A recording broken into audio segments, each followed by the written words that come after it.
You know that feeling, right? That pit in your stomach when you look at your bank balance. Oh, yeah. It's looking low. Right. And rent day's just right there, coming at you. Looming. Definitely. And thinking about disposable income just feels, well, kind of ridiculous at that point. Exactly. Like, what are you supposed to budget when there's barely anything there to begin with? Hmm. The standard advice just feels, I don't know, off. It really can. Because, the typical idea of budgeting often presumes you've got some wiggle room financially. Right. Like, it's only for people who already have their stuff together. Mm-hmm. But that's not what we're really digging into today, is it? We're looking at it completely differently. Yeah. Because what if budgeting, especially when you feel like you're just, trying to keep your head above water, Yeah. what if it isn't about spreadsheets and misery? What if it's actually like a tool for control? Precisely. A tool for clarity, maybe?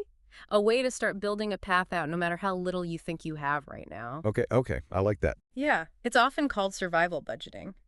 And it's crucial to remember feeling broke doesn't mean you're irresponsible or lazy. No, definitely not. There's inflation, student A loans, gig economy roller coaster. all that stuff. It's not always just about personal choices. Absolutely. These are real external pressures. So thinking about the survival budget, it's not about like punishment. Not at all. It's more like a power move. Yes. Seriously. Taking charge when things feel chaotic. A power move. Hmm. Okay, so that's our mission for this deep dive then. I think so, yeah. Let's pull out the actual steps. Yeah. The things someone can do right now to start budgeting, even if the tank feels totally empty.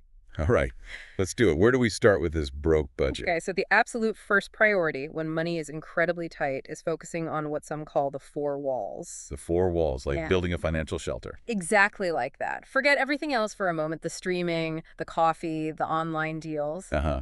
So just the absolute non-negotiables. Yes, and based on what we've looked at, those are consistently food, shelter, rent, or mortgage, utilities, light, heat, water, and basic transport getting to work, for example. Food, shelter, utilities, transport. Got it. So things like Netflix, Starbucks, yeah, they're out for this phase. They have to be secondary in this initial, really focused phase. It's about securing the foundations first. That makes sense. It's kind of a mental shift, isn't it? Realizing some things we think are essential are actually comforts. It is a big shift, acknowledging the immediate survival needs. Okay, so you've identified the four walls. What's next? Yeah, because knowing them is one thing, but the money's still the issue. Right. Step two sounds almost too simple, but it's powerful. Write it all down. All of it, like every single thing. Everything. Income, however small, however sporadic, the costs for those four walls, and, this is important, any bills that are overdue. Get it out of your head and onto paper or a screen, whatever works. Why does writing it down help so much? Is it just about seeing it? Well, seeing it is part of it, definitely. It forces you to confront the reality. But the research suggests it does more. Okay. It helps take some of the emotion out of it. The shame, the anxiety. When it's written down, it stops being this big, scary monster. And becomes more like a problem on a page. Exactly. A problem you can actually start to tackle piece by piece. It brings clarity, cuts through the feeling of chaos. Okay, that makes a lot of sense. Shining a light on it. So you've got this list now. It might look pretty grim. What do you do then? Then comes step three. Give every single dollar a job, even if you literally only have, say, 50 bucks. Give it a job. How does that work with so little? Well, instead of just having like $50 floating there, feeling like not enough and maybe getting spent randomly. Doesn't frittered away easily. Right, you actively assign it. So maybe using that $50 sample, $20 is for groceries, $15 is for the electric bill, $10 is for the bus pass, and maybe even $5 is for savings, or just a tiny flex fund. So you're telling the money where to go, specifically. Precisely. You're directing it based on those four walls, those priorities you just listed. The actual amounts are less important than the act of assigning a purpose. And that helps. Mentally, hugely. Psychologically, it gives you a sense of control back, and that feeling of control, according to the sources, directly combats anxiety. It's really powerful. And even putting that tiny bit, like $5 towards savings, does that really matter? Absolutely, it matters. It's symbolic. It reinforces that you are thinking about the future, even in survival mode. It's a little seed of hope. Wow, okay, so this isn't just about math, it's really about mindset too. Very much so. There's a whole psychological layer to this. Consistently doing this, even with tiny amounts, starts to build momentum. How so? It taps into something called behavioral activation. Basically, taking small positive actions leads to feeling a bit better, a bit more in control. And that feeling makes you want to take the next positive action. Exactly. It creates an upward cycle instead of that downward spiral of worry. Every small win, sticking to the food budget, paying one small bill, resisting an impulse buy, Yeah. it builds confidence. It proves to yourself you can manage things even when it's incredibly hard. You're building like financial self-belief. That's a great way to put it, building that muscle. Right. Okay, so this sounds good in theory. What about practical tools? How do people actually do this? Good question. There are options, depends on what clicks for you. For the tech savvy, there are apps. Things like YNAB. You need a budget. Heard of that one? Can be pricey though, right? It can have a cost, yes. But there are others like Good Budget, which apparently has a useful free version. That could be a good place to start if spending on tools is a concern. Okay, apps. What else? I saw something about cash envelopes. Sounds a bit old school. It is, but it's made a huge comeback, especially with younger people, surprisingly. Really? How does it work? Simple, really. You take your cash for the week or pay period and physically divide it into envelopes labeled for your categories, groceries, transport, etc. Ah, literal envelopes. Yep, and when the cash in the groceries envelope is gone, well, it's gone. No more grocery spending until the next time. That sounds very visual, very direct. It's incredibly tangible. It forces you to see exactly where the money is going and stops you from, accidentally spending the gas money on snacks. I can see the appeal.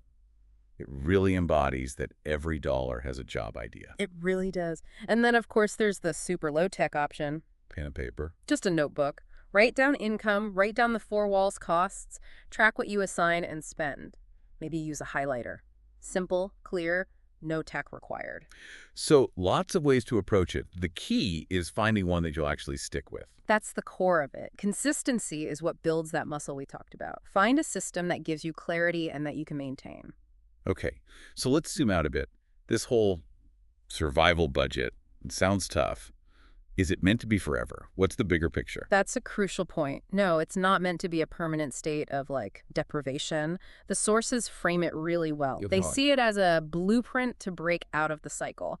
It's not the destination.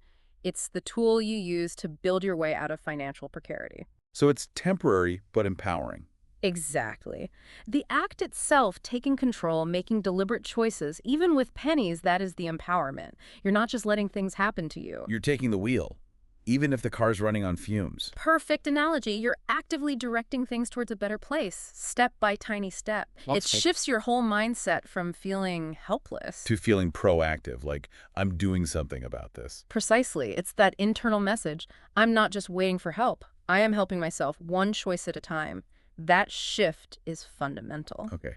So if someone listening right now is feeling this, like really feeling it, thinking, yes, this is me, I need this, what should they do? Like right now? The advice is super clear and immediate. First step, grab something to write on. Pen, paper, phone notes app, whatever. Okay, got my metaphorical pen. Good. Now, list those four walls. Food, shelter, utilities, transport, just get them down. Done. Next, look at whatever money you have right now. Could be $10, could be $100. Allocate it to those walls. Doesn't have to be perfect, just assign it. Okay, even rough numbers. The goal is just for this week. Just focus on getting through this week. That's it. Make intentional choices with the money you have for the next few days. That feels manageable. Yeah. Less overwhelming than trying to plan a whole month. Much less. And then the crucial part. Repeat it next week. Repeat it next week and the week after. It's about building the habit, building that mental muscle, that money muscle, as the sources call it. So that feeling of recognition, if this deep dive hit home, it's not a sign you're failing. No, it's the opposite. It's a sign you're ready to take control, ready to make a change. It means you're poised to shift from reacting to actively building. Okay, so the message is, take that first step right now. Do it now. List the walls. Allocate what you can. You're not broken. You're building. $1 at a time. Remember that. Even the smallest move forward is still moving forward.